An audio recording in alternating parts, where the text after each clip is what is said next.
নমস্কার, হাপুসুপুসের নতুন একটি এপিসোডে আপনাদের সবাইকে স্বাগত।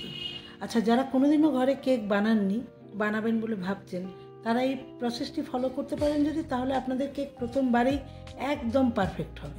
এর জন্য প্রথমে মিক্সির জারের মধ্যে 1 কাপ চিনি গুঁড়ো করে নিতে হবে, ভালো করে খুব মিহি করে গুঁড়ো করে নিতে হবে চিনিটাকে।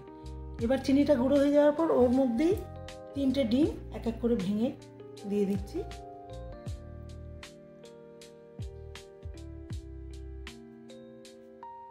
দিয়ে দেবো রিফাইন তেল আন্দাজ মতন, আমার এতটা লাগেনি, পুরো 1 কাপ লাগেনি, একটুখানি বেঁচেই গেছে। এবার এগুলোকে আবার সব একসাথে ব্লেন্ড করে নেব। খুব ভালো করে ব্লেন্ড করে নিতে হবে, যেহেতু ডিম আছে ফেটিয়ে নিতে হবে খুব ভালো করে। এবারে এই ব্যাটারটা একটা বাটির মধ্যে ঢেলে নেব।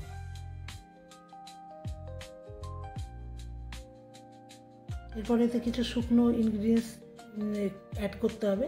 তার জন্য ব্যাটারটাকে হালকা হাতে একটু মিশিয়ে নিলাম আরেকবার। এরপরে এতে শুকনো উপকরণগুলি মেশাবো। তার জন্য একটা স্ট্রেনারের মধ্যে 1 কাপ ময়দা, 1 চামচ বেকিং পাউডার,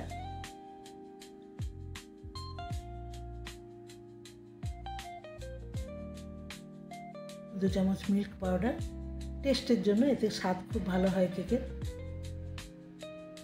এবার একসাথে এগুলোকে পুরো একদম স্ট্রেনারের মধ্যেই স্ট্রেন করে ব্যাটারের মধ্যেই দিয়ে দেবো, আলাদা করে আলাদা জায়গায় চানতে হবে না, ব্যাটারের মধ্যেই চেলে নিয়ে নেব।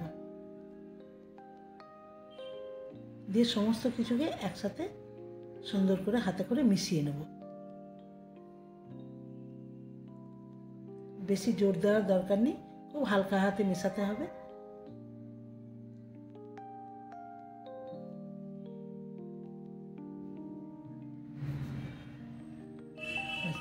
মেশানো হয়ে গেছে। এবারে এর মধ্যে দেবো এসেন্স। যে যার পছন্দ মতন দিতে পারেন। আমার এই বাটারস্কচের এসেন্সের সেন্টটা খুব ভালো লাগে, আমি এই জন্য ওইটা দিয়েছি। তার সাথে একটুখানি রোজ এসেন্স মিশিয়ে দিয়েছি। এই দুটোকে একসাথে মিশিয়ে দিলে খুব সুন্দর হয় গন্ধটা। আপনারা এটা দিয়ে দেখতে পারেন। এছাড়া ভ্যানিলা আছে আর অনেক রকমের এসেন্স আছে, সেগুলো দিতে পারেন যে যার পছন্দের মতন, সেটার জন্য কিছু না। আমার এইটা ভালো লাগে বলে আমি এই দুটো ফ্লেভারকে একসাথে মিশিয়ে দিয়েছি।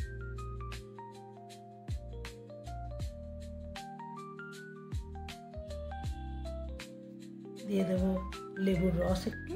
এতে কী হবে, যে বেকিং পাউডারটা দেওয়া আছে ওটায় ভালো করে অ্যাক্টিভেট হবে, কেক নরম হয়। তাতে একটু লেবুর রস দিলে কেক নরম হয়। আর ডিমের গন্ধটাও অত পাওয়া যায় না, এসেন্স লেবুর রস সব একসাথে দিলে পরে ডিমের কাঁচা গন্ধটাও আর পাওয়া যায় না, ভালো হয়। সামান্য 1 চিমটে লবণ দিয়েছি, কারণ যে কোনো মিষ্টি জিনিসের মধ্যে 1 চিমটে লবণ দিলে কী হয়, ওর যে স্বাদটা সেটা এনহ্যান্স হয়, ভালো হয়। সব মিষ্টি জিনিসে 1 খড়কে লবণ দিতে হয়। এবার অল্প অল্প করে দুধ দিয়ে আমি ব্যাটারটার গাঢ়ত্বটাকে বুঝে অল্প অল্প করে দুধ দিয়ে এটাকে একটু মিশিয়ে নেব। পুরো দুধ আমার লাগেনি, অল্প একটু দুধ দিলাম, 1 কাপ দুধও পুরো লাগেনি। কনসেন্ট্রেশনটা ঠিক এইরকম হবে, মোটামুটি একটা ফ্লোয়িং কনসেন্ট্রেন্সি যাকে বলে, মানে অতটা গাঢ়ও হবে না আবার খুব পাতলাও হবে না।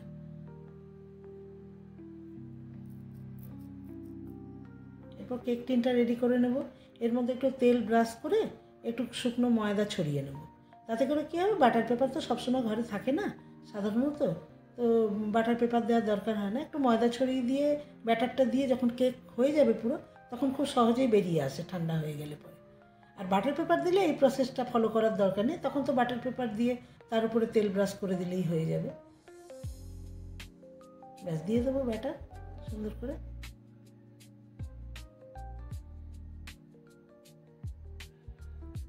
একটু মোলটাকে একটু ঝাঁকিয়ে নেব যাতে ওর ভেতরের এয়ার বাবলসগুলো বেরিয়ে যায়। দিয়ে দেবো একটু কমলা লেবুর খোসা গ্রেট করে, এটা অপশনাল, বাড়িতে থাকলে দিতে পারেন, গন্ধটা খুব সুন্দর হয়। আমাদের ছিল ঘরে, তাই একটুখানি গ্রেট করে দিয়ে দিলাম। ওভেনকে প্রিহিট করে নিয়েছি, তার মধ্যে এবার দিয়ে দিলাম।